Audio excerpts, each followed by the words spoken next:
যি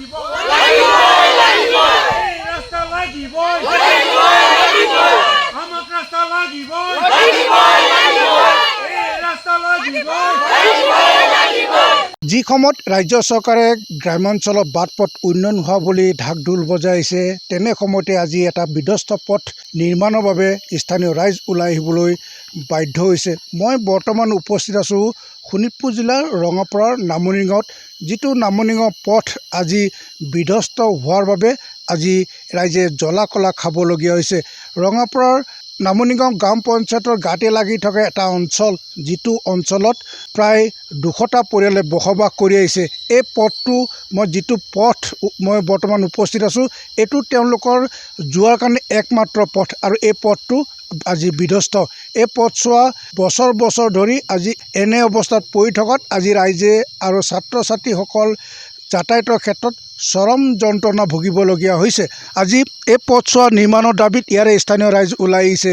এই পথছোৱা নিৰ্মাণৰ বাবে নামনিগাঁও গ্ৰাম পঞ্চায়ত, স্থানীয় বিধায়ক, সাংসদ আদিকে ধৰি বাৰম্বাৰ দাবী জনাই আহিছিল, যদি এই পথছোৱা আজিলৈ মেৰামতি নহ'ল। এজাক সামান্য বৰষুণত কদৰ্যময় হৈ পৰে এই পথছোৱা।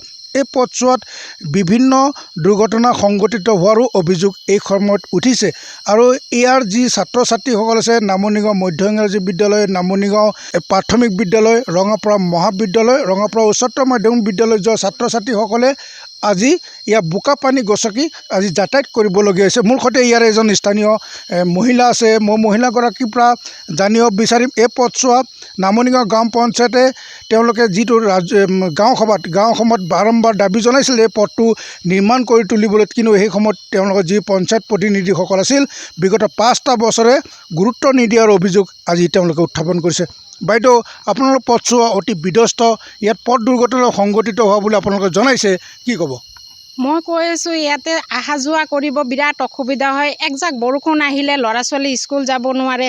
আমাৰ ইয়াতে প্ৰায় 200 ঘৰ ইমান অসুবিধা হৈ আছে, অহা যোৱা কৰিবৰ কাৰণেও অসুবিধা হৈ আছে। বাৰম্বাৰ জাননী সত্ত্বেও এইখিনিৰ পৰা টাউনৰ পৰা এইখিনি চব পিনে হৈ গৈছে, এইখিনি ৰাস্তাটো বাকী আছে। আমি এইখিনিৰ কাৰণে বাৰম্বাৰ ৰাইজৰ আবেদন কৰিছোঁ, কিন্তু একো ব্যৱস্থা নলয়। আপোনালোকে নামনিগাঁও পঞ্চায়তক কৈছিলে? কৈছিলোঁ, তাতো জনাইছোঁ, কিন্তু ইয়াতো এম্বুলেঞ্চো নাহে, এম্বুলেঞ্চো নাহে আমাৰ ইয়াতে, মাতিলেও নাহে। তাৰপিছত এনেকৈ বোকা পানী কেনেকৈ গচকি আহিব কওকচোন? আপোনালোকে নিজেই চাই আছে, আমি কেনেকৈ যাম?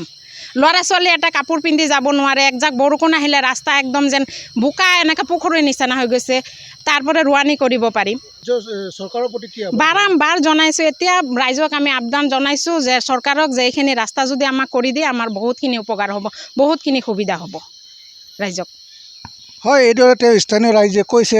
ৰঙাপাৰাৰ নামনিগাঁৱত যিটো এটা গুৰুত্বপূৰ্ণ পথ, এই পথছোৱা আজি বিধ্বস্ত অৱস্থাত পৰি আছে। এই পথছোৱা নিৰ্মাণৰ বাবে যি গাঁও পঞ্চায়ত তেওঁলোককো বাৰম্বাৰ দাবী জনাইছে, এই অঞ্চললৈ নাহে এম্বুলেঞ্চ সেৱা, কাৰণ এই পথছোৱা অতি বিধ্বস্ত। আজি এই পথছোৱা নিৰ্মাণৰ দাবীত ইয়াৰে স্থানীয় ৰাইজ আজি তেওঁলোকে প্ৰতিবাদ সাব্যস্ত কৰাৰ দৰে পৰিৱেশ সৃষ্টি হৈছে। সেয়া যি কি নহওক, আগন্তুক দিনত এই পথছোৱা নিৰ্মাণৰ ক্ষেত্ৰত ৰাজ্য চৰকাৰে কি পদক্ষেপ গ্ৰহণ কৰিব, সেয়া সময়ত হ'ব অতি লক্ষণীয়।